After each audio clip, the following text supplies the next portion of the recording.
Are we in the right positions here? Where are you sitting? Well, you got the thing way over. What, but not in the right spot?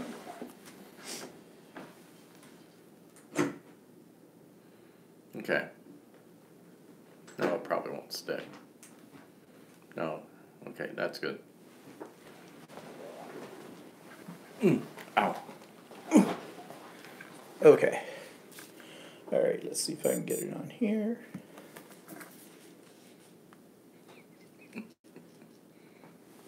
This thing's tall. Okay, there we are. Okay. It says we got two, but one's me. Oops, turn off the... It says we got two, but one's me. Oops, turn off the... It says we got two, but one's me. Okay.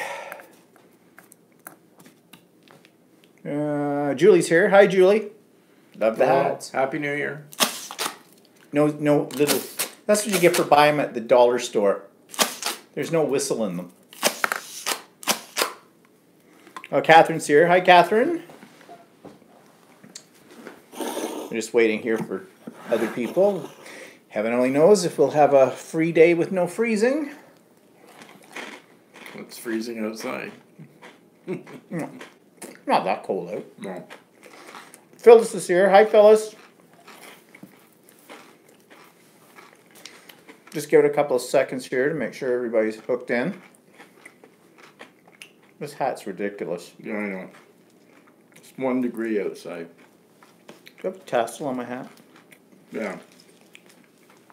They're It's kind on of top of tall. mine. No, it's because you're sitting up higher. Oh, wait just a second.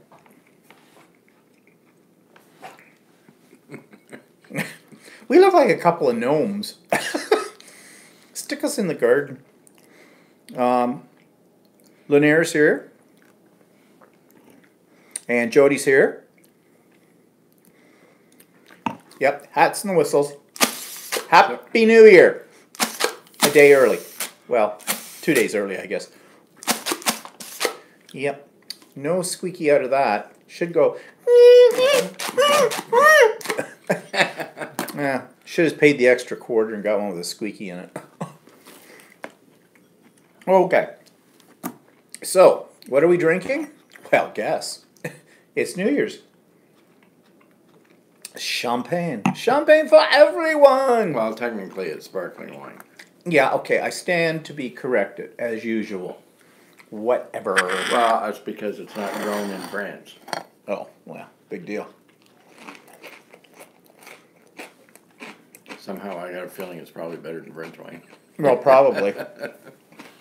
After that tour we took, that cruise we went on, and we checked out those French vineyards and stuff. God, the French are very snooty about their wine, and it's not that good.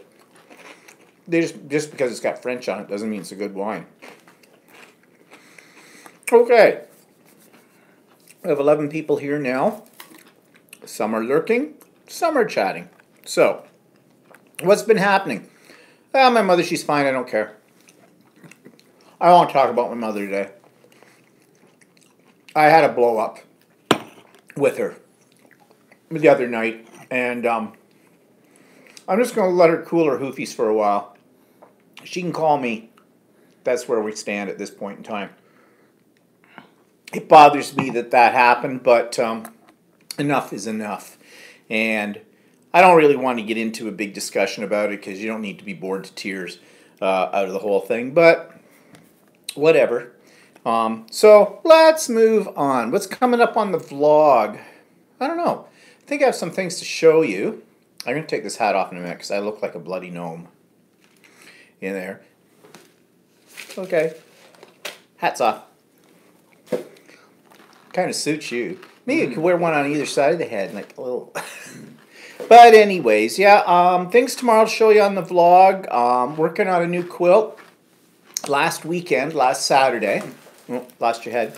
I saw on YouTube a different way for making flying geese. So I thought I'd try it. So I made a couple of sets of flying geese. And I thought, well, this is kind of interesting. What should I do with them? And I'm just making them out of scrap material. So I thought, well, I'll sew them together. They might make a decent placemat. But, you know, you got to have at least 4 placemats. And I didn't feel like making more placemats. So I thought, well, I'll add a few things to this and maybe a few more, and it'll become a table runner. Well, it went from there, it became a quilt. So today I got it layered. I did the quilt top in 2 days. It's not a big quilt, it's a good sized throw. And today I've got it all layered. Of course, I underestimated my material that I was going to use, the fabric I was going to use on the back of it. So I didn't have quite enough, but I had enough scrappy stuff that I was able to do an interesting thing on for the backing. Now I'm going to quilt it. And this one, I think I'm going to do ruler foot quilting this time. Working my way up to free motion. And I'll show it when I get it done. And I've got some other ideas for quilts that I want to make. I did some embroidery. I did some trapunto. That's what it's called, right? It's basically where you have a raised design in your quilt. And it's all stitched all over. It's got extra fluffy batting in it, and it kind of puffs out. So I found a pattern for doing that in my embroidery machine, and I tried it today. And I think I need fluffier batting than I used. But actually, there was also last night on one of the YouTube channels that said that you should really densely quilt on the outside of it, so that to make it really, yeah. Well, I was just going by what the pattern gave me. Yeah. But yeah, you could probably combine it with something else. You could do that, whatever. I just wanted to see what it would look like. So, hi Mel. Maggie's here. Hi, Maggie. Phyllis says, Michigan makes good wine, I hear. I don't care for wine. I don't know if I've ever had a wine from Michigan. Can't say as though I do. We pretty much stick to the Australian wines these days. Because they're cheaper. Yeah. And they're palatable. There's a Canadian one. What, this one? Yeah. Yeah. Okay, so... yeah, other things to talk about and show you on the vlog. Oh, and just a thing about, I'm going to talk about this tomorrow too on the vlog, but remember I mentioned the fact that we got ripped off of our points through President's Choice off our Optimum card and PC Financial card, which is a MasterCard. They gave them back. We got all our points back, but they never indicated that we had. The only way I knew that we got them back is I checked my account last weekend, and my 290,000 points all came back. So great customer service, though. They don't even send you a notification letting you know, yes, we've got it resolved, your points are back, so sorry for the problem, blah, blah, blah, blah, blah, blah, drop dead. So anyways, that's all that matters is I got my points back. Now I'm going to spend them, because it doesn't seem to pay to save them up for anything special, because you could lose them again, who knows.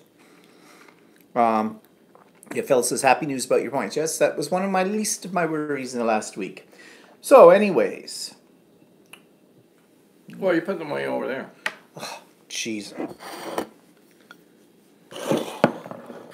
It sucks to be you. You're just sucking up those hors d'oeuvres, aren't you? Yeah, I know, I'm hungry. Well.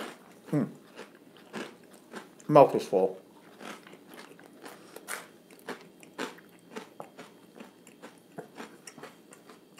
Well, you could say something while I'm mentioning. People think we're frozen. I'm used to you being mouthy. Read my lips. Okay. So, Ultimate Sewing, the place we always go to, had a big sale, Boxing Day week sale actually, for 3 days, which isn't a week, but it started on Thursday, Friday, and Saturday. We went every day. First day we went, well, I got some more Floriani embroidery threads. You know how much I like the embroidery threads. Of course, I let Walter pick them out. Yeah, I'm paying for it. So what's he do?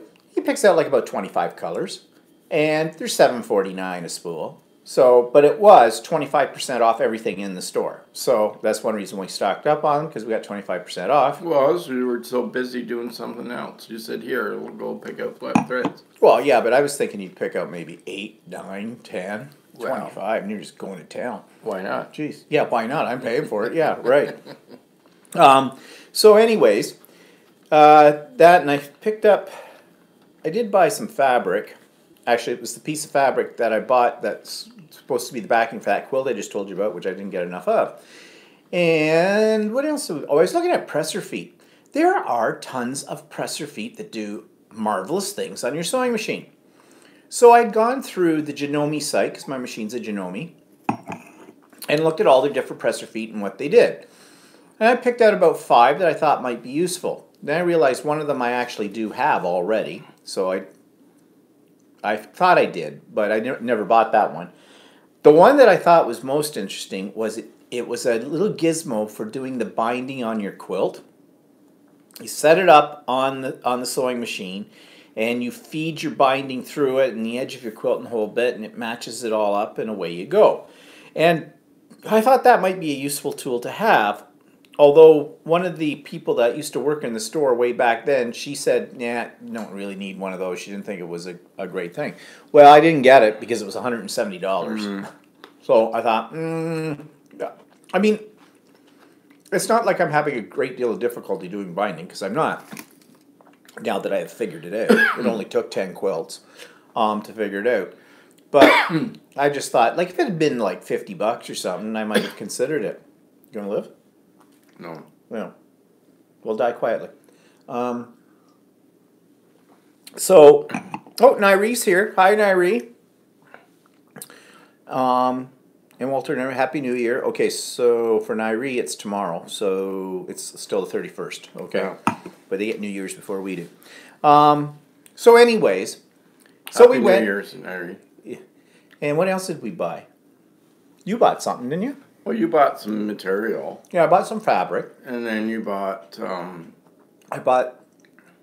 Did I buy any King Tut thread? No, I didn't buy. Well, I didn't buy anything that day, but then the next day I bought those little scissors and some. Oh yeah, we went back and got little scissors, and you got some batting, didn't you? No, I didn't get batting that day. I got batting before the sale. Oh, And well, that was dumb. yeah, I know. I thought you bought something else. I can't remember. I did. I buy something else, and I can't remember what it was. Anyways, bought some more. So let's put. I bought a meter of fabric. Remember? Oh, that's right. So we go the first day. I drop $238 on stuff. We go the second day. I drop $60-some. Then we were joking in the store about, well, you won't see us again until after New Year's. Yeah, No, Saturday, last day of the sale, we're there again because I decided that I didn't have enough batting for this new quilt. I thought I did, but I didn't. So I went down and bought more batting. Oh, I bought stabilizers too. That's why the bill was so high, because stabilizers are Oh expensive. yeah, that's right. Yeah. Yeah, they do well off of us, especially off of me, for sure. But anyways, what can you do? It's a hobby. And Luch isn't on here yet, if he's coming on today, but you may remember Luch. Now, you may wonder who I'm calling Luch, because his name comes up L-U-C, so you might think it's Luke, but it's Luch. It's short for Luciano, I think, is his full first name. But anyways, he's one of the guys. He and his other half were in my embroidery class, the last one I took. And so we invited them out here we knew they were coming out for the sale, so we said, well, after you've done shopping at sale, if you want to come to our place for lunch and that. We had a really nice afternoon. Lunch went on until dinner, pretty much. But that was kind of nice. Oh, Laura's here. Hi, Laura. Carol's here. Yeah, Carol, you're right. Batting never spoils, that's for sure. But I'm always running out of it. So that was kind of nice. Audrey's here. Hi, Audrey. And Happy New Year to you. And yeah, anything else about Ultimate Sewing? Nope. In a couple of weeks they're having their big open house. That's the one where people line up so they can sign up for classes and stuff. I don't know how many classes we'll be taking this round, because we're going away a couple of times, so it would maybe cut into some of these classes. See what they're offering. And when. Okay. So, what other event did we have this week? Well, we had Christmas dinner here. We had my sister, her husband, and her 2 kids, my nephew and niece, and Walter's sister and her husband and her daughter, our other niece, Karen, were all here. My nephew didn't. couldn't come. No, his nephew couldn't come with our two great nieces. So we had popped over there earlier in the week because we knew they weren't going to be able to make it.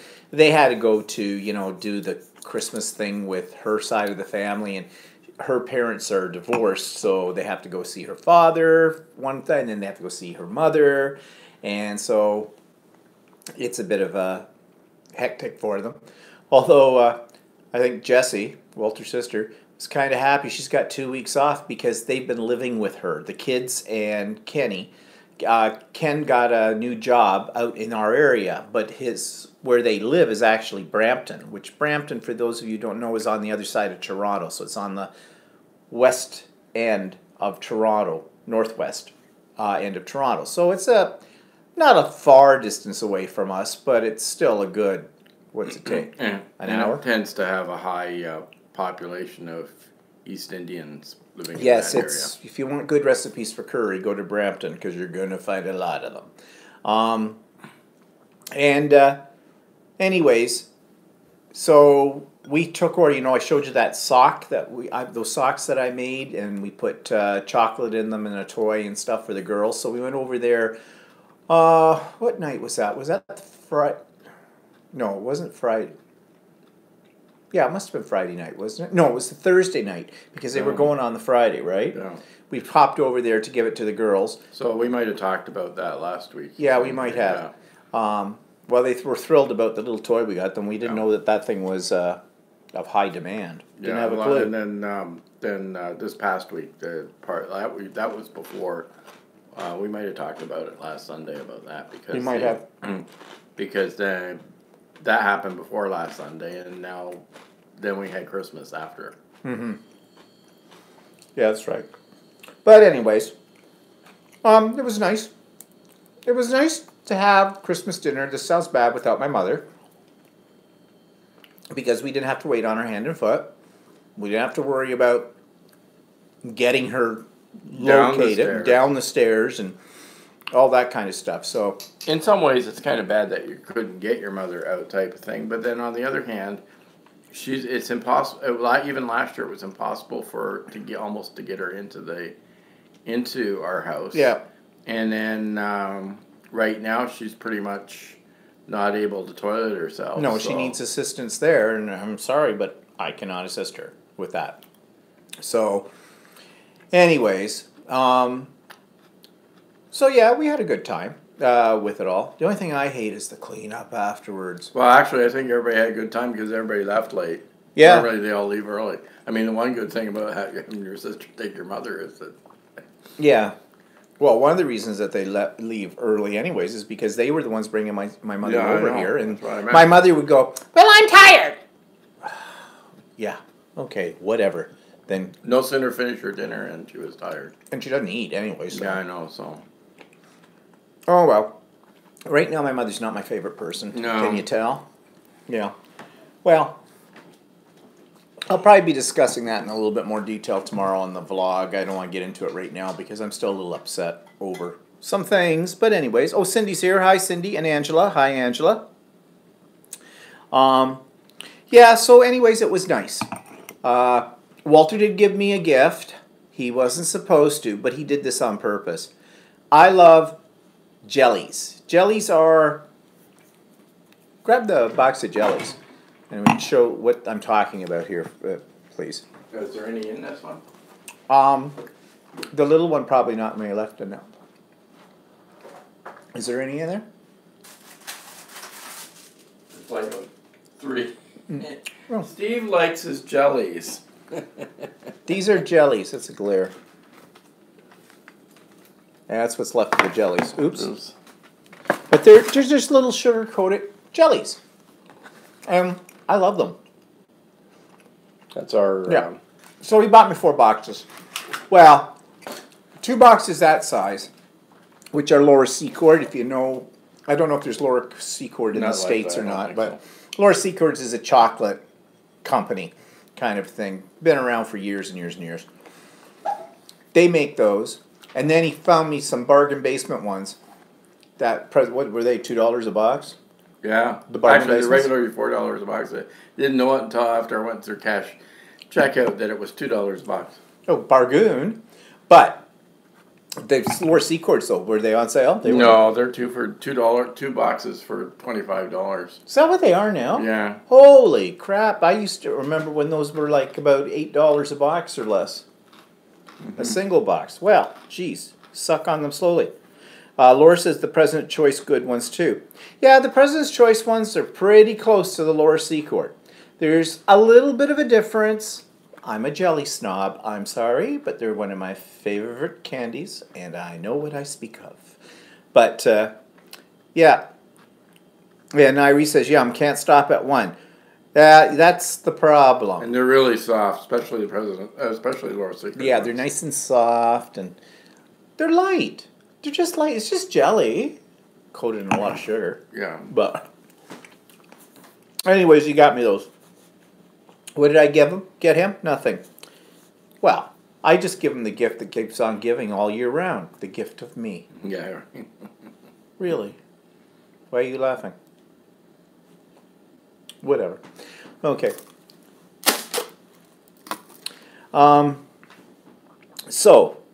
Phyllis says, are you talking jelly beans? Nope, they're not jelly beans, Phyllis. They are little, I don't know what you just... They're very soft, gelatin-like consistency, kind of like a gummy, but not as hard as a gummy.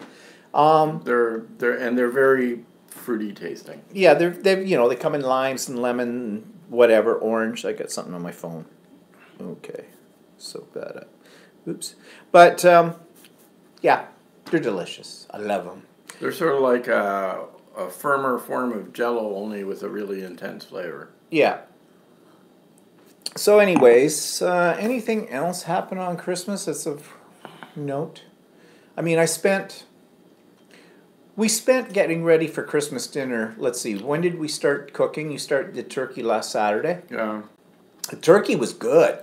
This year's turkey, that was one of the best turkeys we've ever had because it was juicy. Actually, I didn't cook it breast side down or anything. No. Didn't wrap it in 12 pounds of bacon? No. And it was actually the white meat was not really dry. I was really impressed. Yeah. It was really good. Like the white meat was nice and moist because, white meat usually is a bit on the dry side and everything. But no, it turned out really good. And on the Sunday, I made my scalloped potatoes. And did I do those Monday? I don't remember what day I did all this stuff. No, you didn't do it. You did it the day before. Well, that would have been Monday then. Yeah. Yeah. And the turnip. Now, the one problem with having Christmas dinner with our relatives, with my in-laws, is Frank, my brother-in-law, he can't, is he actually diabetic? Yes, he is. He does the needle. needle. He does the needle? Okay, he's diabetic. And he had a heart bypass operation there a few years ago and whatnot. So he's very, very conscious of things that have sugar in them. So we try to accommodate for that. And that's not easy. So, especially at Christmas, the turnip, usually the way I make turnip, I hated turnip as a kid. But that was because my grandmother used to make it and she used to kill it. Both my grandmothers used to kill it. At least we didn't have somebody that was vegetarian and gluten-free. No. Well, God, they're not going to be a member of our family if they're out.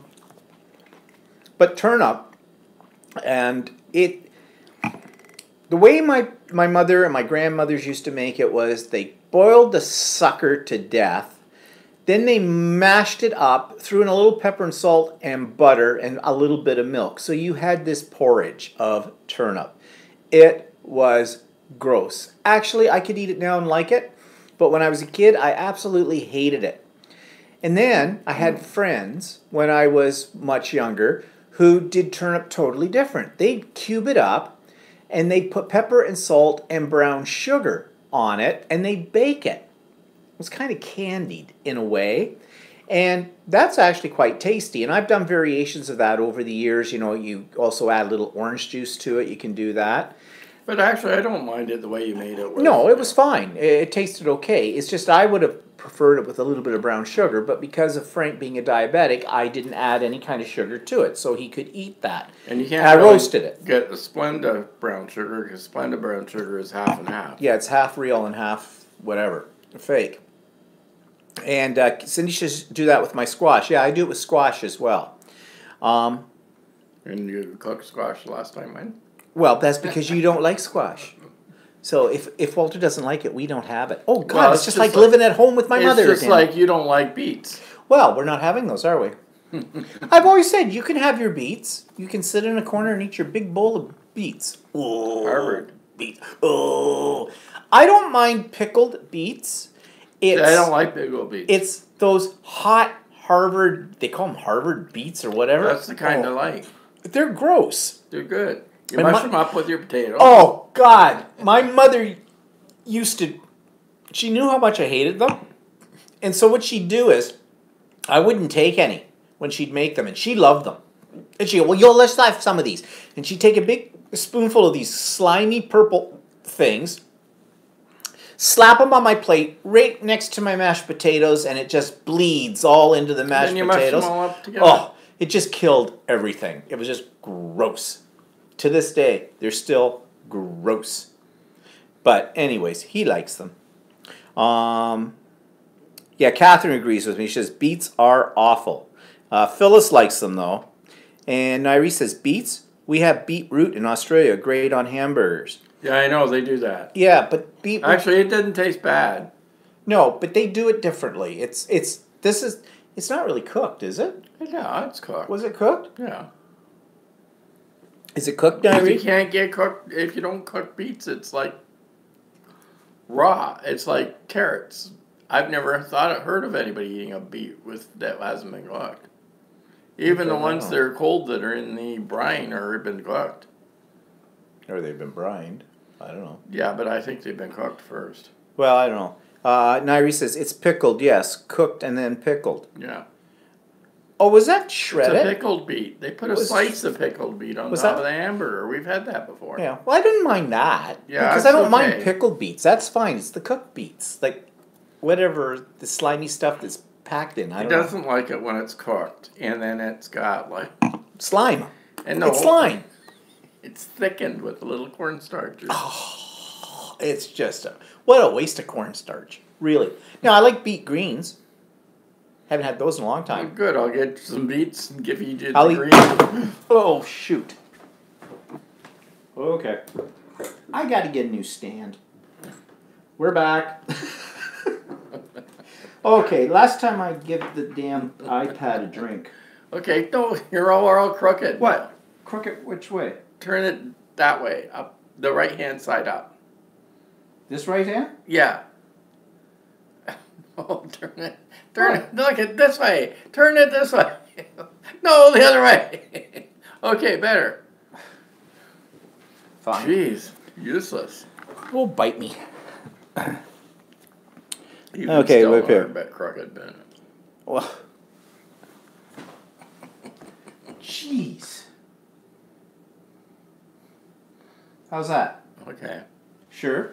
Yeah, better. Maybe you're crooked. Have you ever Yeah, thought of maybe. that? You're leaning over on the edge of your chair. So, what are people saying after we had the big fall? Everybody's laughing. Miss Price, ouch! I have a headache now. Nairi says you can make relish or roast them. And Cindy says, "Wow, that scared the shit." No, nothing broke. It's just this stupid stand that I have it on. It has a suction cup kind of a thing, and I think the suction cup doesn't suck anymore as well. Precy says, I'm late. Yes, Precy, you are late. We will beat you now, severely. Okay, so anyways, what we're talking about. Beets, yeah, beets. What we had for dinner, okay, lack of sugar. Yeah, let's back on the track here. So anything... I like to make things and put on people's places and place settings and stuff like that. In fact, I think you'll see in the teaser for this week's vlog what the dinner table looked like. I also posted it on Facebook. Because I love doing a table. I really do. I like setting it up and like getting it all there. I just hate cleaning it up afterwards. But I put a little chocolate Santa at everybody's spot. I actually made, remember I showed you those freestanding lace angels that I had made? Well, I made one for everybody. Put the little chocolate Santa in a little Christmas bag, put a little bow on it, put the little angel on it, and I had a little ribbon on it with their name on it as well. I've got a P-Touch embellish machine, the brother thing that prints on ribbon. And but for Frank, I couldn't give him one of the chocolate Santas. So he got a chocolate Santa that is sugar-free. Because the place where I buy them, the little chocolate store that I talked about last week, they do have a section where for diabetics, where they make chocolate without sugar and that kind of thing. I don't know, do they use some kind of sweetener? Yeah, it's mallyatol or something. Oh, It's never supposed heard to be of that. okay. It's supposed to be better for. It's supposed to be better for doing chocolate, and it's supposed to be okay for diabetics. So, within moderation. Yeah. So anyway, of course, his Santa was bigger than everybody else's Yeah. because they didn't have them in the smallest little Santa, so I got him a big Santa. So we did that for him, and then of course for dessert, we had all these little cookies and squares and things that I bought at the Dutch bakery in the town next door to us. But of course, those all have sugar in them. But Walter made a banana loaf with stevia, which is a sugar substitute, but it's organic. And he also made creme brulee for dessert in the sous vide, and he made two kinds, that with sugar and those with the stevia. And actually, they are pretty close, except the texture of the one with the stevia in it is not It's quite more as creamy. granular. It's a little more granular. Not as creamy, and it still tastes okay. And then what I did was instead of putting a sugar-coated crust on the top, which you normally do in creme brulee, I put shaved chocolate on top of his and melted the chocolate. Was that chocolate sugar-free? Yes. Oh, okay. Sorry, it was stevia chocolate. Oh, okay. Chocolate made with stevia. All right. So, anyways, it's good. We still have more of that downstairs, don't we? Yeah, we do. They're all stevias, though, aren't they? No, there's some regulars. Oh, is there? Oh, we should be eating those up. Yeah. Yep, yum. You're so low-cal. Yeah, they're so low-cal. Let's see, who's here? Ilona's here. Hi, Ilona. Nairi says, Stephen, did the girls like the Santa bags? They seem to. They got real excited. I don't know if they were more excited over the giant Santa Clauses, chocolate Santa Clauses we put in there, or the giant sugar candy cane. Yeah, hype them up on sugar. Send them home to their parents. Yeah. We could have been nasty and gave them a toy that made a lot of noise. sense. Yeah, but we didn't. Yeah, they seemed to like them. My sister-in-law, Jessie, his sister, I think she thought that we bought them socks, and then told her, no, we made them. Well, I made them, not you. But in that, so I don't think she still got it, how that could be done with an embroidery. Well, I don't think my sister would, no. No, well, of course, she didn't. She's always done, she sewed a lot when she was younger, but she didn't, it was all basic sewing, nothing too intense. Yeah, and I received, that's good. You have put a lot of work in them. Yeah, I know, but it was fun to make. So I'm glad. Yeah, they seem to like them, and there's something that they can hang up from year to year too, as well as time goes by. Although they're not that big, so you can't. Like I was having a hard time ramming that toy in there, but I did. They didn't have any problem getting it out though. Whoa, get over there. That came out real fast. So yeah, we had stuff for Frank so that he didn't have to feel left out or anything. We always try to accommodate for that. Thank God, though, that we only have one person we have to accommodate for. Because if we had somebody that was gluten-free, someone that's vegan, someone vegetarian, someone diabetic, Yeah, like and that. someone allergic to peanuts. Like that group I go out with there's a group of people I used to do stained glass with that we go out, we meet every couple of months for dinner. And there's one lady that is vegetarian and gluten-free, and trying to get something that a place that will accommodate her. And the other thing was, the funny thing about her is, I'll set you off topic, is that there's a restaurant in Whippy that she said that's her favorite restaurant to go to. So I'm thinking, it's like got a lot of gluten-free and vegetarian dishes. No, there's only one vegetarian dish on the whole menu. Oh. That's the one she always orders and she likes. But that's her favorite restaurant. Everything else has got meat in it. Okay. I don't know. People are weird sometimes. Is that Avantes? No, that's that KB. I don't like that place. Oh, that place. You know that place that tried to serve us oysters by accident? We came in. Oh, that Or place. was it clams or oysters or whatever. We went there once Oh, for my that's birthday right. Yeah, years yeah. ago when they first opened. And you joked with the waitress. And the waitress, next thing you know, we got oyster appetizers. And I said no. that wasn't, we hadn't ordered them. No. She just assumed from what we were saying as a joke. That Yeah, they had some kind of special on them or something. That's it. And I went, oh God, no, or something. I won't. And I don't know how she took it that I thought we should have them. But anyways, we did not eat them. Because No, we sent them back. She goes, I'd almost rather eat cooked beets over oysters or clams or anything on a half shell. mind you, that waitress also, I don't know if it was the same waitress, but when we were at that KB or whatever for my stained glass group, there was only 4 of us that night, 2 guys and 2 women. Oh, yeah, yeah. And she automatically split her bills, like matched me up with one of the women and the other guy with one of the other women, thinking that we were 2 couples. She didn't ask. She should have asked. Maybe it was the same waitress. I don't know. I can't Maybe. remember. I mean, really? Yeah, We that all was had a good joke about that. that was a bit presumptuous on her part. But Priesty says, yum, raw clams with cocktail sauce. Ugh. Nairi says, when do you start your holidays in Australia? Well, Nairi, we will be leaving here on March the, what is it? 18th. 18th. And we arrive on March the 20th. Yeah. And we arrive in Brisbane at that point. And we come back home, what's our April 11th. April 11th. So we're how many days? 24, did you say? I think it's 24. Yeah, it's a little shorter than the last time when we were over, when we met up with Nairi. That one was pretty much 5 weeks. Yeah. That was actually 34, 35 days. Yeah. But that one, we traveled quite a lot in that. Well, this one we're going to be traveling quite a bit too. Yeah, we're just staying a little less in each of the places, which is just, well, because last time we spent 8 days in Melbourne and we thought it was like a couple of days too long. Cause we Yeah, we pretty much had done pretty much done everything. Melbourne. Yeah. And so this time we're staying first 4 nights in Brisbane, and then we're getting a car and going to the Gold Coast for 3 nights, and then we're going to another place for a couple of nights, and then back to Brisbane overnight to fly the next day to Cairns type of thing. We'll end up having 2 extra days in Brisbane at the end of the trip as well. So Nairi says, nice, you'll love Queensland. Yeah, well, I love Australia, period. Haven't seen any part of it that I don't like right now. Okay, yeah, I haven't gone to the Outback, but that one I don't think I need to worry about. We're not doing that. But, yeah, looking forward to that. But right now, my sights are really more set on Florida.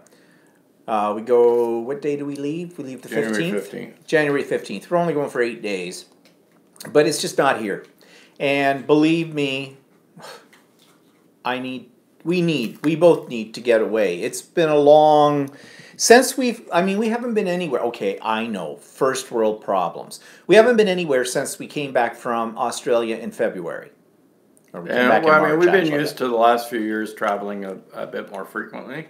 And so it's nice to get away a couple of times a year. And one thing is, some people say, well, you can always take short drives somewhere or another, but one thing that annoys me about that is that other than the cost, it doesn't cost you that much to drive somewhere and spend a few nights and stuff like that, but overall, it still costs you. Yeah, it's still costs you. The only difference between going somewhere exotic and staying at home for a staycation or whatever is the cost of the flight. Yeah. So, well, like I said, it's not here.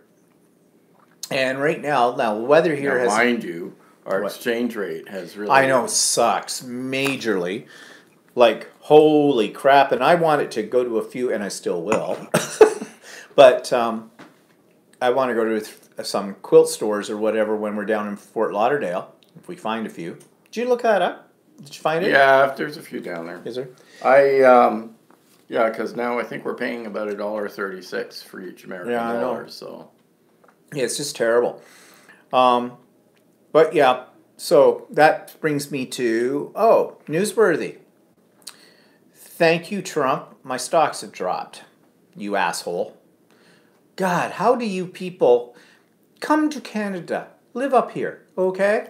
Not necessarily in Ontario right now because we have Trump Jr. now as our premier. Trump light. Trump light. Yeah, as we call him. But, I mean, how can... I don't understand the American system that they can close down their government because of funding. That doesn't happen in our country. I don't get that. That one's really weird. And how is it that the Americans fought a revolution to be independent of England, and one of the reasons they did that was because of overtaxation and the whole bit, and not being have the freedoms that they felt that they should have as citizens who pay taxes. So they started their own country and the whole bit. But they based the government system upon a republic, which is not unlike the French government, and yet they hate the French. So, or at least they don't understand them. Well, they make a lot of jokes about the French. You know, I am a conehead. If you know what, if you get that reference, and if you get that reference, you know what age group you're in.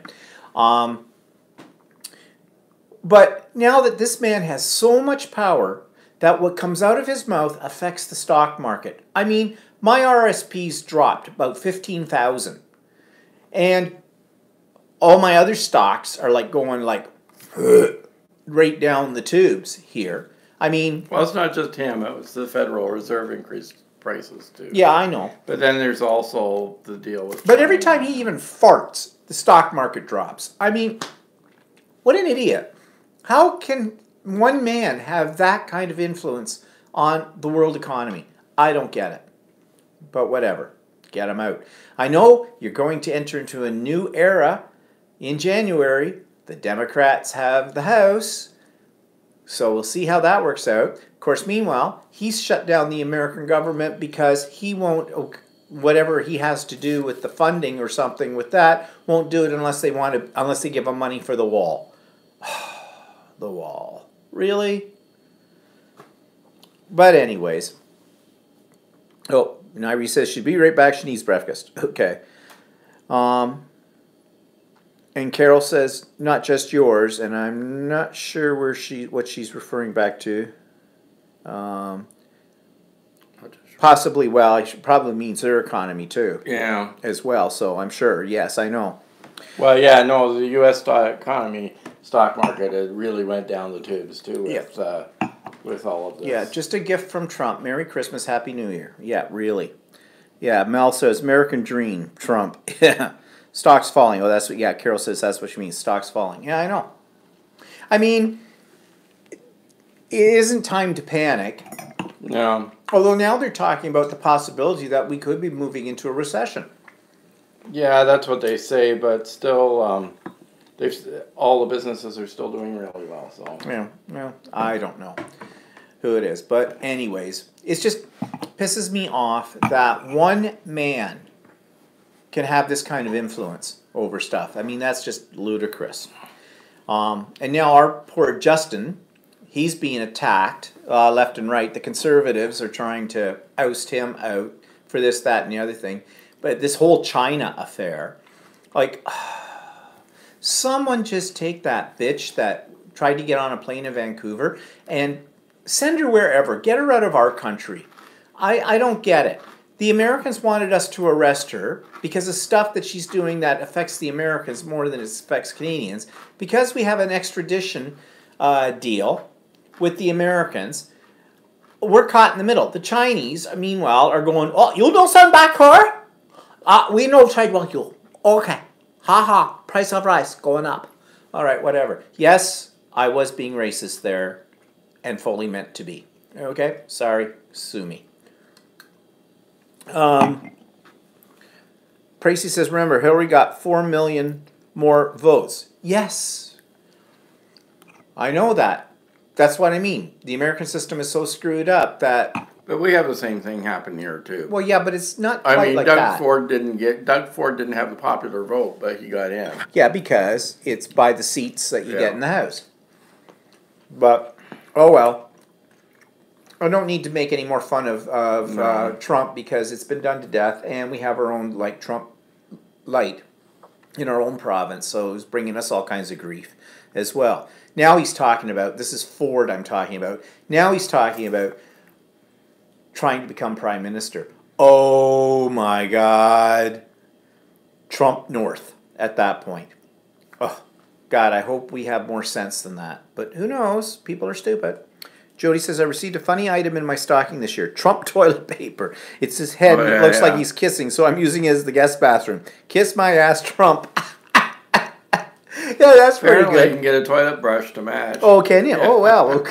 Get the whole set. Yeah, but Trump toilet cleaner, his tongue hangs out and around the rim. Oh, God, what a joke. Well, not really. So, what's eating Walter? Stores that increase their prices before they put Boxing Day sales on. We have to be careful with this one. Wow. So, Okay, so stores advertises that they'll have 20 or 25% off at on Boxing Day, right, or whatever, or for whatever, and then you go into the store and you realize that the prices have suddenly increased. Right, so then the 25% or 20% off isn't quite as good as what you thought it might be. and it's the timing of this. Yes, we all know prices go up. And on smaller stores, you know, they probably are running on like a minimal budget, like profit margin, okay? They're not like the big box stores or something like that, you know, are making billions and billions. So I get it. They need to put up their prices. But why do you advertise a big sale and you go in and you find what you were usually paying a price for now suddenly has just gone up? And funny, it didn't quite go up 25%, but let's see, what would that be if it was $6.99, 25% of $6.99, A little bit, I only went up about 10%. Yeah. It went up about 10%. So we actually saved 15% with that. But yeah, that's kind of a piss off. Well, what I'll really be ticked off is that in the new year, if the prices suddenly go back down again. Oh, that's not going to happen. That'll never We'll go down. see. You know, because back a few years ago when I was working in a crafting store, another mom and pop's kind of store, that was just when our dollar started to go really south of the border, kind of a thing, in relation to the American dollar. And so, because the store got everything from the States, her distributor was in the States and everything, well, she was feeling the crunch because she has to figure out what her profit margin is to cover her costs, her shipping, and then the exchange rate on top of that. So we worked out a formula for this, and did that for a few months, and then our dollar got a little stronger, and then she was talking about dropping her prices down to match that, and I said, why would you do that? I said, people are used to paying what you're offering them. If you go on and there's no guarantee that our dollar is going to continue to rise, and it didn't. You know, I would say you've got a reasonable profit margin rate now to cover your bases and make money. I mean, you're not in this for a charity kind of a thing, but you're not gouging the customers. Your prices are still better than the big box store, i.e. Michael's, and those kind of places. So, you know, I would stick at this amount unless our dollar plummets a hell of a lot more. And I said, then you're going to have to raise it again. But if you go bing, bing, bing back and forth, people will never, that'll piss people off. So she has kept that same margin. The reason I know is because I do all her pricing. So, and it's reasonable.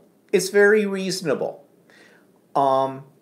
with that. So, you know, I get it. It's just that it's hard as a consumer. It's amazing how much the big box stores. Hi, Luch. A lot of people go to the big box stores thinking they're getting the lowest price, but a lot of the big box stores mark up stuff so much compared to that it's quite amazing when you go to a small store and their prices are much cheaper. Yeah. For everyday items. Well, Michael's is a fine example. Yeah. I mean, I've got a 50% off 40% off, and buy $25 or more and get $5 off coupons in my wallet right now. I seldom ever go to Michael's without a coupon. But they know that. And we've had this discussion before. And we all know what they're doing. Their prices already. But their prices are not just 50% more to make a profit. Their prices are at times over 200% above standard retail price. Yeah, so you can go into the mom and pop store and find similar things that Michael's offers, and without a coupon, get it for about the same price. Yeah, Nairi says you'll get better service at a smaller store, usually. And that's true, too. Because those people get to know. I mean, when I worked for Class Act, the scrapbooking store, we knew all the customers that came in, all the regulars. And we treated them like family more than anything. And Carol still does when she's in the store. Almost to the point where it becomes annoying in there because it becomes social. And you don't get, like, if you're in there and you want something quick and somebody's at the cash register who knows Carol and Carol's talking to them, well, they go on for days. I had one lady when I was working in that store, I swear, sweetest lady. She was the nicest lady that you could ever meet. She used to come into the store and it was social for her. I said to her, Gail, I'm going to get you a bar stool and just put it up here at the counter and a martini in your hand. And you can be the store welcomer. Hi, have a martini kind of a thing. But really nice lady. But she came there for the social part. Yeah, she spent money in there as well. But she came for the social part. So, you know, there's kind of a fine line, I guess, between, you know, you're doing your business and keeping people happy and sometimes keeping people too happy. I mean, even the Ultimate Sewing Store. We came in the second day of the sale, we walked in, we're back, we're bored. And so when we came in on Saturday, I went, yeah, we're back again, we're bored again. She said, you don't have to come here when you're just bored. Yeah, well, no, I come here and I buy things, right, Luch? Because Luch was in the store, he and Lionel, on Thursday, before they came here for lunch, and I thought I spent a lot. I think you two boys outdid me together. And Precy says, I'm addicted to shopping. There, I admit it. I'm not. I'm not a shopper. Well, only on specialty things, like right now, anything sewing. So, but, and Luch says, yep, we did. So, yeah, kind of a piss off when you go in on these Boxing Day sales. Nothing is really a good price. People don't line up anymore, I don't think, at least not in this country, for Boxing Day, because they start Boxing Day right after Black Friday. Actually, they started Boxing Day before Christmas. Before Christmas, yeah. And really, there's no real deals to be had. So anyway, so that's all that was pissing you off? Yeah, other things piss me off, but... Oh, so many things piss you off. That's why you're wearing your dunce cap right now. Hello. So, what are we watching on TV? Oh, Letterkenny just came on Crave, 6th season. Now, I know that anybody from outside of Canada probably, although I think it's popular in the northern United States now, it's a Canadian show. It makes us all look like a bunch of country bumpkins. They use this made-up language that they try to pretend is the way we as Canadians speak. We do not talk like they talk on Letterkenny, okay? And if you are an American or someone from somewhere outside of Canada, if you ever see this show, you may find it hard to follow the first few episodes because you won't understand the lingo. I don't understand the lingo. And it's over watching it for 6 seasons that I got it. It just sort of like it's an extreme version of Canada. Mm-hmm. Very extreme. I mean, they sit around in front of a vegetable stand drinking beer and complaining about stupid things. But I like it. It's funny. It's very original. It's very funny. And I don't know if they're going to have a 7th season or not. They only have like about 6 episodes in a season. And as I said, it comes on a specialty channel. It comes on a channel we get up here. Well, you have to pay for it. It's called Crave. However, it's played on other channels. I think it's played on other things in the States, but I'm not sure what it is. Now, Ari says, most shops in Adelaide were open on Boxing Day. First time. Didn't go anywhere near the shops. was the first time they were open on Boxing Day. In this country, Well, they're supposed to be closed. They're supposed to be, but a lot of places were open anyway. oh yeah, they were open. If there's money to be made, they're open. I mean, we've had Sunday shopping for 1,000 years now too. So well, yeah, so yeah. Nothing was open on Christmas Day, of course, but everything else. yeah, everything was shut Christmas Day, and a lot of the restaurants were closed Christmas Eve. So yeah, but closed early. Yeah, and everything else closes early on Christmas. So Christmas Day, everything's shut down, and technically I think they were supposed to be closed for Boxing Day, but a few years ago, a lot of stores resisted, and it seems like more and more stores are open Boxing Day. oh yeah. Nairi says in Adelaide, yes, in eastern states, been open on Boxing Day for a long time. So, eastern states, that would be where we're going. No, eastern states would be like Melbourne, where Melbourne is and stuff. Oh, do they consider that eastern? I think so. I thought it's more southern. No, I don't know. Where Adelaide is, it's the most southern state. So What? the most southern state that Adelaide is in it's this. There's nothing below it. There's ocean. Oh, below. right. Okay. And the west is West Australia, which is Perth, right? Yeah, Nairi says New South Wales and Victoria and Sydney, Melbourne. Okay. Yeah, okay. that's So what I did. Okay. New South Wales is where Sydney is, and then Melbourne's where is. I don't know Victoria. why I have this problem picturing Australia. I can see it in my mind, but I always think of Sydney right down here, Melbourne up here, and Adelaide up here. But it's really Sydney over here, isn't it? Yeah. Melbourne down here and Adelaide over here, right? Yeah, Okay, fine. Yeah. that's because you don't plan to travel. Well, this is true because I have you. Phyllis says, what about that show about Canadians living in a trailer park? Oh, the Trailer Park Boys? I hate. Oh, I hate that show with a passion. I've only ever watched like 1 or 2 episodes of it, and it became a cult thing. Apparently, we heard last year in Australia, the couple that we went to see in Perth, that they love Trailer Park Boys. Yeah. Oh my God. I mean, it does have a following, but I never got into it. Letterkenny, on the other hand, I mean, my favorite character in Letterkenny is Gail. Gail is this black woman. She's a bartender, but she's very, very always on the make, if you get my drift. And she's bent over all the time, like, oh, she's always sticking out her chest. Oh, Wayne, I'd unscrew your bottle. That's so tight. Well, you have to see it to see what I'm doing. But Luch says, what an awful show. What, Trailer Park Boys? It better not be My Letterkenny you're saying is a bad show. You're off the Christmas list. That's it. Took me a while to get used to it. He liked it better. I love it. But anyways, I was disappointed that it only had 6 episodes this season, though. But it ended with Wayne's going to propose to the Montreal chick that he's hanging out with. So, whatever. Yeah, the Trailer Park Boys, Luch says. TPB.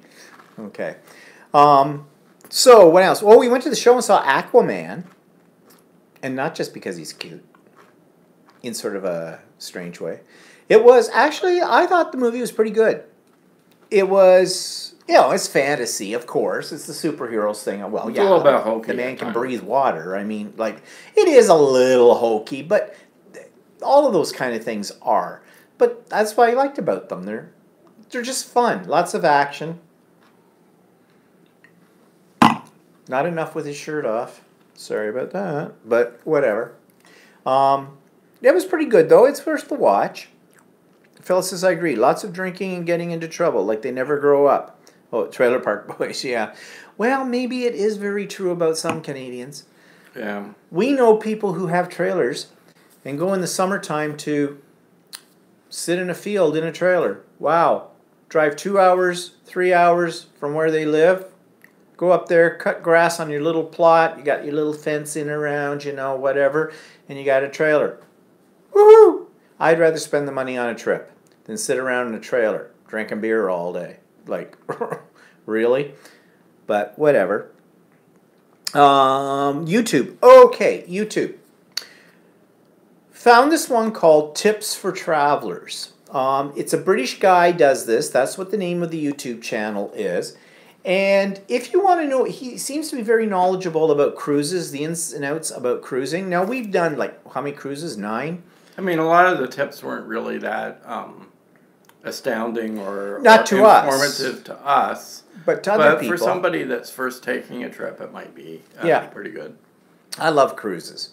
But Like one thing that I don't know if it's the same in the we have never done a what do you call it, a river cruise No. in Europe, but we did do a Nile cruise years ago. Yeah. Which is supposedly similar, and I didn't realize that when we were on the Nile cruise, I didn't know if it would be the same as a river cruise in Europe, other than location.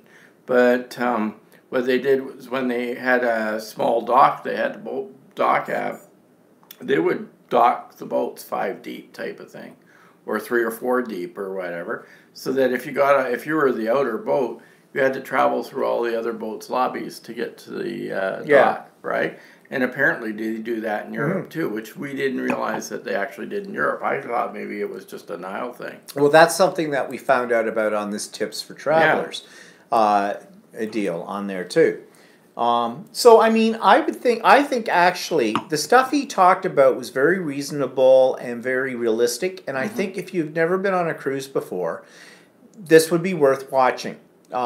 Because he gives you like pretty much the straight goods on some of the things. Like a lot of people, for example, we've heard people say to us many times over the years, "Oh well, all your booze is included and everything." No, it's not. It's not an all-inclusive. On a regular cruise, in some of the what do you call it, river cruises, the booze is included. Yeah, it is, but your price is higher too. They also said it depends on what kind of cruise you get.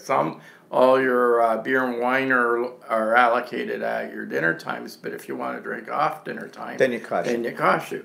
But then other cruise lines will offer you drinks all the time, and especially on But that's river cruises. that's river cruises. That's not if you go oceanic on ones. an oceanic cruise, depending on if you have it included in your cost of your package, that they include drinks. Drinks are not included. Yeah. Mostly drinks are not included. They often offer drink packages where you can buy a drink package, but you're talking over $30 a day, for if not more. Well, I thought it was like $60 actually, no, you're a day. right. $60 a Yeah. day for a drink package, right? So like $60 a day for a drink package per person, right? But then a lot of people say, one of the ladies I used to work with, she thought cruising was all inclusive, right? And especially the newer ships now, they have more and more of the newer ships have optional restaurants that you go out in, and they charge you quite a bit to go to those restaurants. So you have to be prepared to, if you want to do that, to pay extra. Yeah. That you can pay extra for that stuff. Yeah, Plus, well- they sell things on the ship. Oh yeah, like and everything else. Like, I mean, they're constantly trying to milk you out of money. yeah. And then he was also saying that on some of the oceanic cruises now, they charge you for room service. Oh yeah, I Now guess, we've never had that. no. Where? It used to be they included room service on there, but apparently on the bigger Royal Caribbean ships, the Oasis-sized ships where have 5,000 guests on board, I guess they're charging now a nominal fee for room service. Well, he suggested the reason they're doing that is because those ships are so big that it eats up a lot of time if people aren't eating in the main dining rooms or at the buffets or whatever. So that's why they're charging that, to discourage people from getting room service that are there. So, Nairi says, sounds like, no, where did I see this? Oh, yeah. So, she says, John and I have been thinking about a cruise. I always worry about getting seasick. Well, I will tell you. have a problem with getting seasick. Not really bad. I'll start getting a headache, but even the boat doesn't have to rock too much for me to start doing that. But I take a pill that it used to be available in Canada, but I can't get any more in Canada. But I can't get it on a cruise ship. You pay a premium for them on the cruise ship. But it's called Bonine. Don't put the bottle right there. you got more than me. It's called Bonine, and for me that works the best.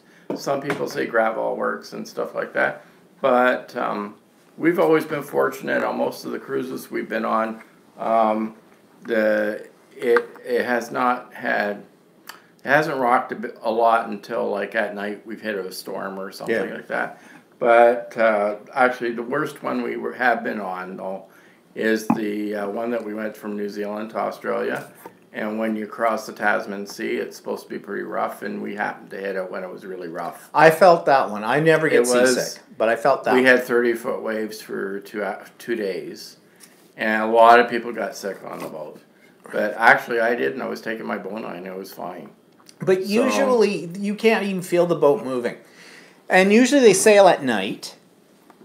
So even when they have the huge waves like that, they have stabilizers, and it does help. But it's still when the waves are really, really high, you really notice that. Yeah. But that's the only time, and we've done 9 cruises.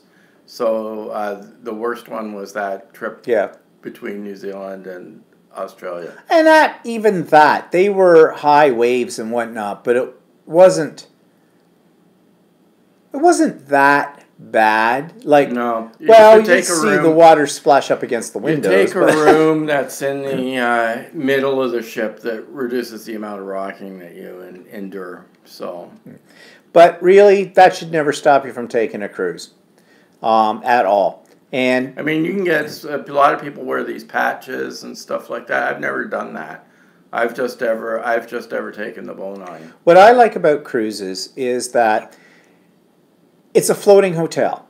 You get on the cruise, you're on it for 7 days, 10 days, 14 days, whatever you're taking.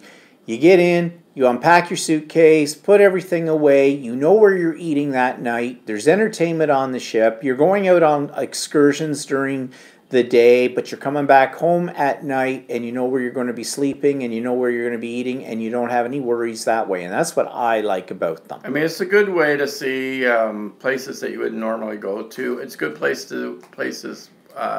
way to go for seeing places that are long distance from each other. You don't get as much of flavor for the country. But if it's a little country or something like that, you really only want to stop in once, then it's not a big deal. Well, Nairi is saying, see, that turns me off straight away. Storms, rocking, I'm feeling sick now. If you're really, really super sensitive to motion, maybe that is. I'm not. So. I mean, do you have a problem if you go out on a little boat in Adelaide? If you go to Adelaide, have you ever taken like Harbor Cruise or something like that? Does that bother you? Well, yeah, but a little boat is totally different from... No, I know. The big ships... Like 128,000 ton. The big ships don't rock like a little boat does. They're so big that a lot of the times all you feel is a gentle rocking motion, but even that you don't feel it most of the time. They have stabilizers on them, huge things that keep the boat steady and the whole bit. I've known lots of people that have been up weird about afraid of being seasick and finding that they never have a problem, right? And we were on the North Sea and it was rough water on the Princess Cruise, and we never had a problem on it either. No, the worst one, and we still didn't really have a major problem with was it, the one on the Tasman Sea. That was the... But that's the only one. Yeah. I mean, we've been on one, so we've been to the Baltic Cruise. We did a Baltic Cruise. We've done a couple of Caribbean cruises. Yeah. Right? Well, Nairi says, I was okay going to Kangaroo Island, 45-minute boat ride, took Quell's tablets. Well, we did that too. We went to Kangaroo Island, but that's nothing. That was just those boats rock quite a bit. Well, actually. Because those boats rock quite a bit. But, I mean, I probably get more seasick on one of those than I would on a big cruise ship. The big cruise ships don't rock the same way the smaller, like, ferries rock and stuff like that. No, that's what I mean. Like, there's no comparison between the two because you're in this huge... You're in a great big ship that, like, I mean, depends on... there isn't even any small ships anymore. Like, you're on... Usually, most of the ships are over 100,000 tons. And if you're on a ship that's over 100,000 tons... Those ships do not rock a lot. No. Even on high seas, they're not that bad. The one thing, though, about the Tasman Sea one, we went down to have dinner, There were a lot of people that didn't go to have dinner that night because they were affected by it. And looking out the windows, they were being hit by waves. And you're on the 5th floor on the dining room. Fifth deck. 5th deck. So 5th deck up, and the waves are hitting the windows. Yeah. So that was kind of interesting because we'd never seen that before.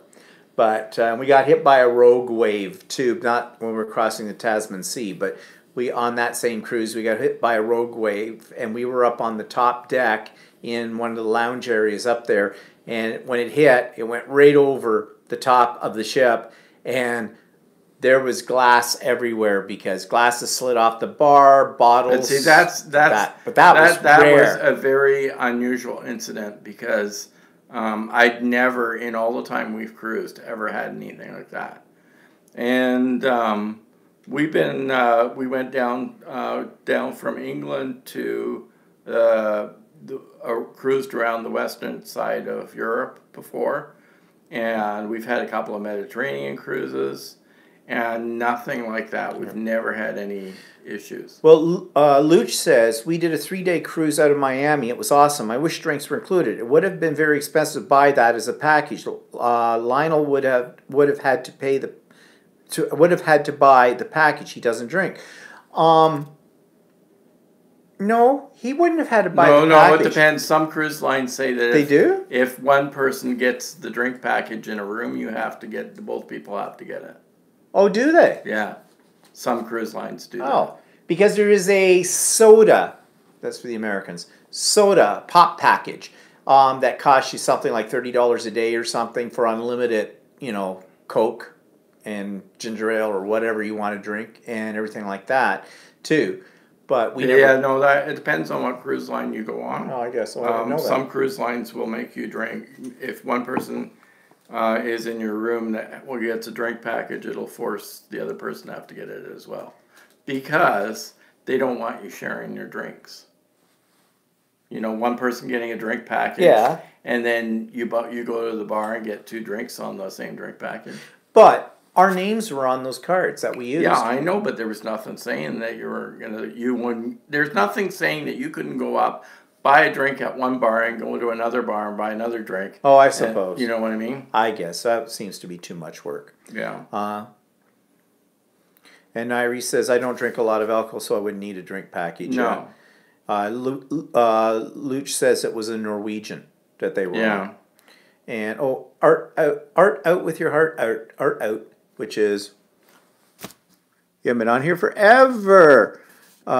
Katie, we haven't seen you in ever. She says, hi guys, I'm a cruise fan, been both transatlantic and transpacific this year. Oh, so you did the right across. I don't know if I'd want to do that. I think I'd be bored. Yeah. Like that many days at sea, I'm not sure about. The most I think we've ever done is about 2 days at sea. Yeah, and Iris says we have a 3-day cruise from Adelaide to Port Lincoln. We might try that for starters. Yeah, start small. Where's Port Lincoln? I don't know. Where's Port Lincoln, Nairi? In comparison to Adelaide? I don't know. You're asking me? I'm geographically challenged. So, whatever. And then Phyllis says a lot of people sneak their drinks aboard. Yeah, we tried that. They're getting a little bit better at detecting it now, because when you go on board, you have to take a bag, and your bag goes just like any security. Your bag goes through thing like they do in the airport and the whole bit. Every time you come on, every time you go off, you have to go through security on the ships. And though some cruise lines allow you to bring on a bottle or something, so I don't know. It depends on the cruise line. The Trans-Pacific, Katie says, was 19 days. Lots of sea days, yeah. Mm-hmm. And Nairi says, West Adelaide, bottom of Eyre Peninsula. Yeah, well, I keep trying to bring it up here, and it gives me the little map, but when I put the little map up, it gives me Southern Ontario. Well, it's not in Southern Ontario. So, anyways, if you've never done a cruise, I highly recommend them. They're not cheap, depending on what you get for accommodation. We always get a balcony room because the rooms are not that big to start with.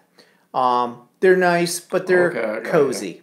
And having a Yeah. balcony just extends it. What? It's not very far from Adelaide, though. Oh, but that might be nice for like a Yeah. 3-day cruise kind of thing. Give you a taste for that But it kind of depends thing. on what size your ship is, too. Like, it's smaller the ship, the more rocking you get. If you Yeah. get in a larger, Well, if you get a room in midship, yeah, you'll have less, it'll be more stable as Yeah. well. So, it's all those kind of things. We have found out over the years how that all works. if you get into like the main things like what do you call it, celebrity cruises or princess cruises or whatever, they all have huge ships and with many decks and Yes. multi-level decks, like 10 or more decks, and You're on a floating city. and you're on a floating city. Yeah, We did the largest ship we ever did. What was that one? that was a Voyager of the Seas, and it's a Royal Caribbean. And it was And too big.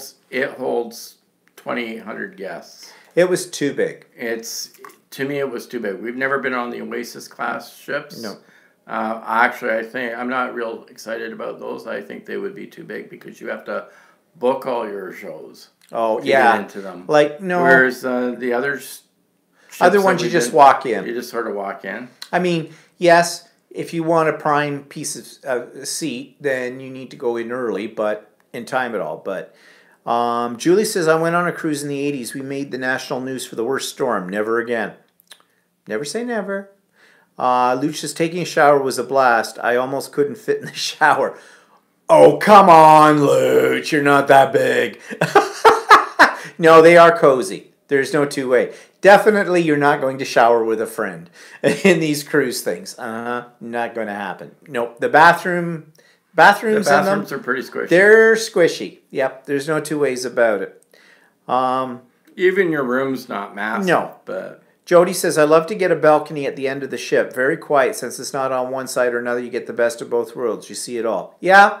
We've never gotten one at the end because Walter says he might throw up. We have to have one in midship. But whatever. Actually, I think those ones at the end are more expensive. yeah, aren't it's they? a lot of times they're Because they're more usually a little expensive, bigger yeah. balcony Yeah. at the end too. So, but And I always wonder how much, if you have any problems with gas fumes at the back there. yeah. Well, Katie says Celebrity Silhouette has like a half an acre of real grass on top deck. Pretty cool. Yes, Yeah. we have been. That's the one we were on Yes. to go from New Zealand to Australia. We were on the Silhouette. But here's the thing about a lot of the things they show you on TV, like water slides, surfing on one of those, small things that has the water running through it Rock climbing consistently. Rock climbing walls, outdoor theater. You want to know something? That stuff looks good on an advertisement, but when you're there, it's not that exciting. The grass, for example. We've been on the grass. We've been on a couple of ships that have Grass. And it's kind of like, yeah, isn't that nice? There's grass. Kind of nice, but But- sometimes the grass isn't all that healthy. It's not that greener. Yeah. And lately, what Celebrity's been doing is they have these big places where these cabanas or something where you can sit. Yeah. And But you have to but rent you them have to rent them, and Like they they're cost like $200 or $300. $250 a day Yeah. to rent them. for it. Like, really? And when we were on the ship, they just started having those on the Silhouette or whatever. Yeah. And it was nobody was renting them. No. But you know? the other thing too is I don't go on a cruise to sit around. Some people do. And Nairi, I just noticed you said a lounge chair, a good book, and a lovely view would do me fine. Movies, live shows too. Yeah. You see, I go on a cruise because we look at the itinerary of what we're going to see. And we do a lot of the We've optional excursions, which you have to pay for, and they're not cheap. But a lot of people try to cheap out on the excursions by trying to arrange their own little tour and stuff like that. I don't recommend it. Pay the extra money, get it as a certified one from the ship because they get you to where you're going to go. You've got reliable tour guides and they get you back on the ship on time. Because if you're not back at the ship on time and the ship is shipping out, they don't wait for you. You're screwed. It's all your responsibility to find where you're going, how you're going to get back onto that ship, which means probably going to the next port of call at your expense and waiting for it to arrive to get back on. But if your tour is late because you're on one of their sanctioned tours, the boat waits. Yeah. And sometimes on those sanctioned tours, they also manage to get, because they have a large volume of people that get off the ship on these tours, they're able to get certain venues to open up early or something like that just for ship tours. It is worth, I mean, when you first look at all these excursions, and you have to book them before you get on the cruise, and you have to pay for them before you get on the cruise. And yes, it can be very overwhelming, because the excursions we go on probably end up costing us probably a couple of $1,000s. Well, then there's another situation where we found ourselves in Europe, in that we booked an excursion that left at a certain time, but we screwed up when we crossed the English Channel. We forgot that there was an hour difference, even though they warned us about it on our itinerary. Yeah. I didn't notice it right away, but I'd forgotten about the hour change. So we actually missed the tour that we were supposed to take. Yep. From but France. They were really good. But they were really good, and they gave us a full refund. And it was totally our fault. It wasn't their fault, and we didn't expect to get anything back from that. And they booked us on another tour that was leaving like within minutes of that. Actually, it worked out better, because the tour we ended up going on, we at first had poo-pawed it when we saw the description, and that was a really good tour. Yeah. So, and we actually got money back on that one, because it was cheaper than the other one we were going to go on. So they look after you well. Now we're talking about Celebrity. It's cruise line. The Celebrity is part of Royal Caribbean. It's their next level up. I mean, they didn't have to do it. We missed that. How snotty. You know? Yeah. And then we also found that we were on Princess, and we were in St. Petersburg, which is very, very busy in Russia. And we booked a ship tour, and that was okay. But then I was conversing with other people on the internet that kept saying, oh, well, no, they just like taking small private tours and all this other stuff. Well, it turned out we ended up seeing more on the ship tour than they did on a private tour, because they had to compete. The ship tours actually got the Hermitage and the other places to open up early just to allow the ship tours in. Yep. And then later on, they were open for to the public, and the small tours had to wait till they were open for the public. Well, Lanier says, I've always go on the excursions. There's something for everyone. Yes, there are. And yes, it's sticker shock when you start going through the list of tours. All I can say is, when you're picking your tours out, and when I say we, I mean Walter picks out the tours we're going on.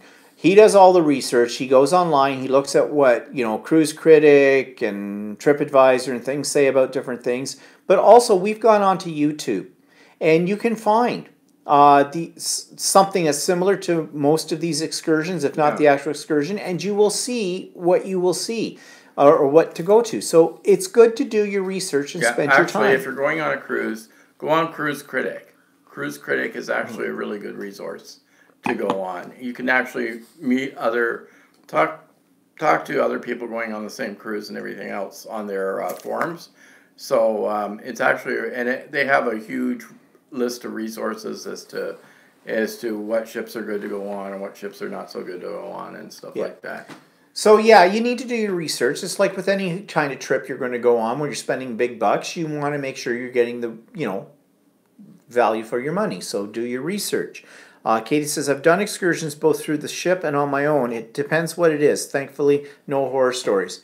Yeah. I mean, a lot of people also think that ships are going to pull into a port where you're within walking distance for the downtown core. And some do in certain locales. Others, they have to shuttle you in. And that's all included in your price of the excursion. Yeah, like if we went to Vietnam, and to go to Ho Chi Minh City, it's a 2-hour trip from port. Yeah. So, there's stuff at the port, but if you want to go and see Ho Chi Minh City, which used to be Saigon, it's a 2-hour bus ride. Yeah. Jody says, I use YouTube to become familiar with the layout of the ship. Yep. A lot of the ships are kind of the same in their layout, we have found over time. with it. But that's the first thing we do when we get on the ship on the day of getting on. Embarkation. That's the word I wanted. Rented lips. We usually take a tour. We walk around, get familiar with things on the ship. Okay, where's the theater? Where's Yeah. the Where's the bars? food? Where's the Where's the restaurant? bars? Where's the frozen martini bar?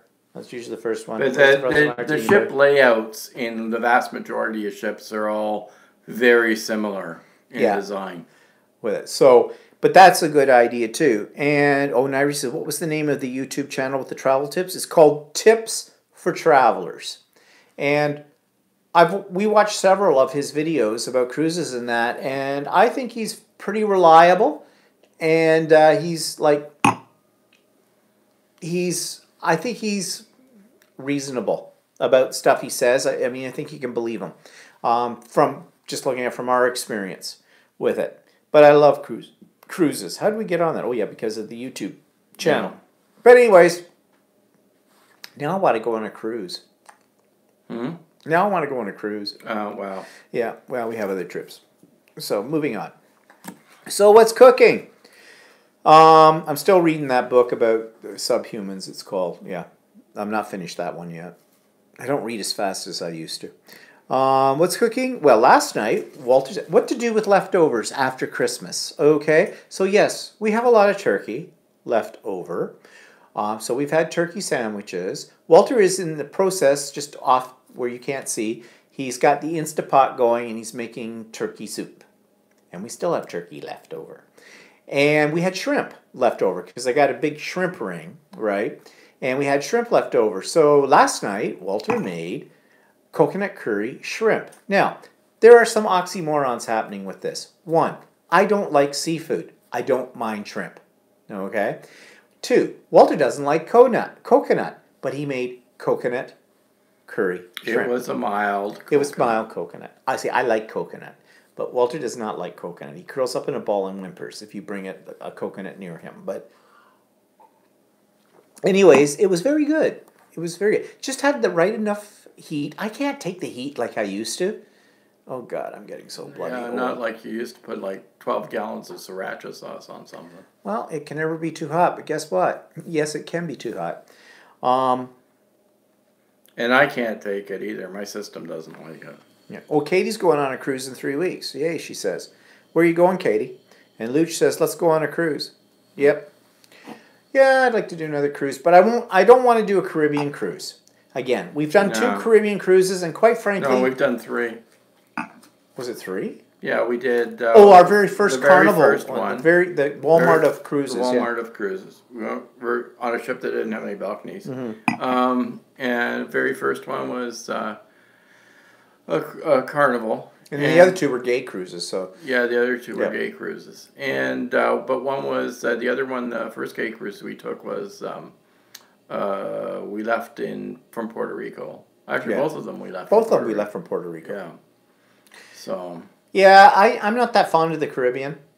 I mean, if you're a sun worshiper, I'm sure it's wonderful, but I am not. Yeah, well, the problem is that really the islands don't have much to see. No, that's what I mean. And everybody they've got their hands held out there and the whole bit. And to be honest, I don't necessarily feel that safe on some of them. I mean, if you go on an excursion cruise, yeah, that's okay. From the ship, you're safe. But, I wouldn't want to be wandering around there in some places. That might be just me. I don't know. Kind of thing. I'd rather go Mediterranean, Atlantic, Baltic, New Zealand. Where haven't we been on a cruise? Been on several Mediterranean cruises. We've been Asian cruise. Oh, yeah, we did the Asian cruise. Singapore to Hong Kong. That's right, Singapore to Hong Kong. That was interesting. That was good. Singapore's lovely. Yeah. I mean, can't say too much about Singapore. Katie says, Western Caribbean, taking our grown sons and girlfriends, all places we've been before, but it's time our kids can go. Oh, this time our kids can go. Well, I'm sure you'll have a wonderful time. And it'll be warm. It will be warm. So that's a bonus rate there. And I guess... Someone was saying the other day, where were we? Is that the ultimate sewing? Somebody said that the temperature in Australia has been like they've been having the hottest summer. Nairi, where are you? Are you back? Hottest summer that they've had in a long time. So I get Nairi to confirm that. Oh, Lisa's here. Hi, Lisa. What has been your favorite vacation? Okay. Geez, that's actually a hard question. I know what I want to say immediately, and it doesn't involve cruises and it doesn't involve flying. It was the very first time we ever went away together on a trip, like 34 years ago, and that was we drove all the way across from Ontario to Vancouver and back again. But that was a good trip because it was so different from how we travel now and everything. Because basically we didn't have any money, and we were new in our relationship, and that was all kind of weird. And it was the 80s. So, I mean, it depends. We've been on a lot of really great vacations. I mean, I don't have any that I've hated. There are, and each vacation has its own unique things. There might be on a few that I probably wouldn't go on necessarily again. Yeah, like Egypt. Egypt. Egypt is, I mean, right now, I don't know if it's that great to go on, but we went in 2007, and it's someplace I've always wanted to go to. I'm not sorry I went. I really liked it. It was really interesting to see the landscapes and everything else. But it's not someplace that I would necessarily run back to go to again. No. But it was pretty outstanding what we saw. Yes, it was. Yeah, but it's something like I always tell people, everybody needs to see Egypt once for the pyramids and other stuff, and that's all you'll need for it. But as Walter said, at the time we went, it isn't the time now. And then China was great. China was unexpected. I did not expect China to like China as much as I really did. We did it on a tour. Yep. And that was really astounding.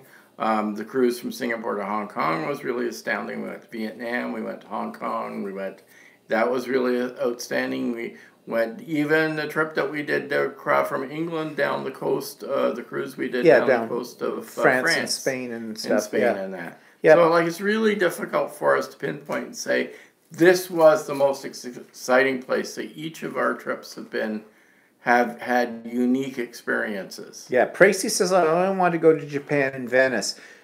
Japan is a possibility. We've never been there. Venice.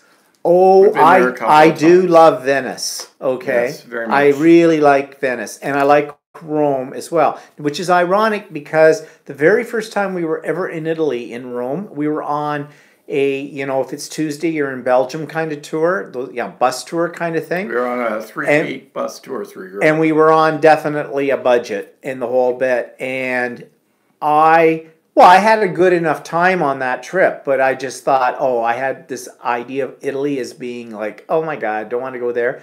Went again years later, a little bit more mature, a little bit more world-wise or whatever. Loved it. Love Rome. Love Venice. Italy. Love Italy. Love the Florence area and Tuscany. Area. And it's just a beautiful country. Mm-hmm. It is. People are a little strange. The people are a little different, but actually, okay, I understand. I think the last time or the second last time when we went, I understood the expression, when in Rome, do as the Romans do. And if you accept that philosophy and adopt it to your way of traveling, you'll have no problems. Different timeline. Italians do things in a much more relaxed way than we're used to in North America. And once you just get into that mindset, it's gorgeous. It's great. It's awesome. Yeah, I know. When we went last time. We took when we went to Venice last time. We had a cruise that left Venice. And I don't think the cruise ships go into Venice as much anymore because they don't like that. Well, probably sinking, but we took a cruise from there, and that was 2008, I think, or 2000. Yeah, or whatever. Anyway, so we landed in Venice Airport and then had to take a water taxi Yes. to our hotel. Now it wasn't cheap. The It water wasn't taxi cheap. was It was a private water 100 taxi. euros, I think. It was a private water taxi. Yeah. They have public water taxis that are a lot cheaper than there's a private one. And the only reason we took a private one is because we're snots. No, that's not why we took it. We took it because we had a suitcase and that and just thought it might be a little easier. And I'm getting too old to be crammed Well, into no, a the bus. way it worked So- out is that the water Yeah, we're not taxi that was public was like 40 euros each. So that's 80 euros. And the water taxi was like 120 euros to get to where we Total. were going.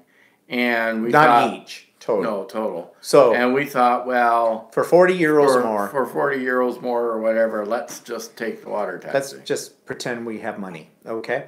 And so we did. And actually, it was much more civilized for that. So, because actually, it's a bit of a distance from where the airport is, where you pick up the water taxi and go across to Venice. It's like, I don't know, it took a little longer than I expected. It took about half an hour, 40 minutes or something, whatever on it. So, but yeah, Italy is nice.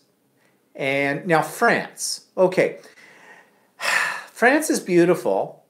Paris is lovely, except French people, I don't know. It's they poo-poo everything. I mean, I like Italians better. Yeah, Italians are warmer. You know, like you may not understand. They may be in your face going, "Ah, linguini," but I mean, but they do it in a friendly way. The French, they just look at you. You get a menu and you go, "So we'd like a bottle of this wine." No, we are out of that. Yeah, like we went. You will have this. You will like it. Poo poo. We went on a cruise that went down the west coast of Europe, and this was considered. They called it a wine cruise. They had a lot of wine themed tours, and we went on a tour for French wineries, and it was an expensive tour. It was $300 per person for the tour for one day, right? And so we were on it, and we went to all the one of the better wineries and that. We had wine tastings there and everything else. But when I saw they had wine dispensing machines there for a taste of wine, and the wine dispensing machines was $20 euros a taste. Yeah, so that's like, which is like was at that time about $30. Yeah, a taste, right? And so I don't know what they paid. They must have had to pay a premium. That's why the tour was probably so expensive. But they were the chateaus were nice and everything, but they were a little snobby. Oh, they're very snobby. They feel that their wine is the best in the world. And guess what? That was the attitude that we used to have too. Like if it's a French wine, it's probably supposed to be good. And we're not fine connoisseurs of wine. And they included lunch on that tour, and the lunch was okay, but it wasn't astounding. No. But then the next day, we went to Spain, and we had a wine tour booked there. It was half the price. And totally different attitude. It was half the price. The attitude was totally different. The wine tastings were great. We went to a great place for lunch. It was totally different attitude. Yep. I had a totally different attitude about Spain. That wasn't good.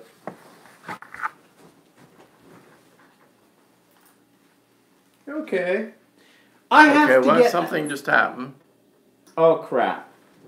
Orientation is blocked? What? Rotate device back. Okay. Okay, we're back. Okay, I have to get a new stand. It's as simple as that. Am I straight? No, you go a little up on the other side. Yeah, that's fine. Okay. Did everybody enjoy their trip? We need a new stand. We definitely need a new stand. Everybody's going, everything okay? Yep, everything's okay. Yeah, Miss Jody says, we just did a cartwheel. Yes.